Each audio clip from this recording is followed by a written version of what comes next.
Assalamu alaikum, everybody. Welcome to the next lesson. Today, we'll talk about possessive S. S.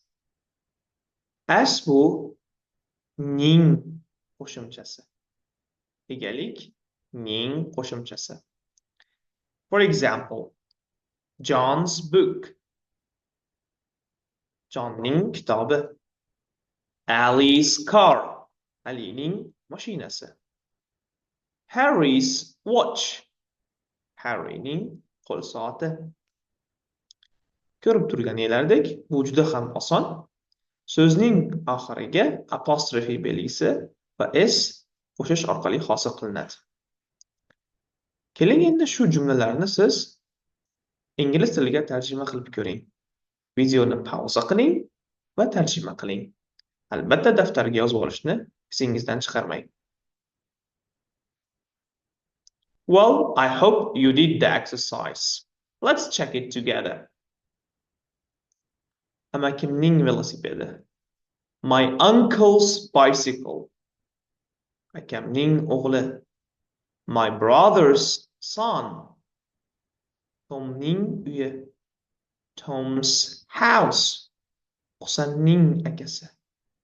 Husan's brother. Jackning daftari. Jack's notebook. Endi S bir vaqtning o'zida qisqartma tarzda ham ishlatiladi. Misol uchun, he's a doctor. He is a doctor ning qisqartmasi. Paul's a businessman. Paul is a businessman. Here, have a look at this sentence. It's very interesting. Bu juda ham bir qiziq jumla.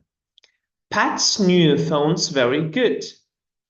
Bu jumlada ham ning qo'shimcha, ham qisqartma ishlatilgan. Pat bu ism. Pat's new phone, Patning yangi telefoni, is very good ning qisqartmasi. Phone's very good. This as is possessive. This as is contraction.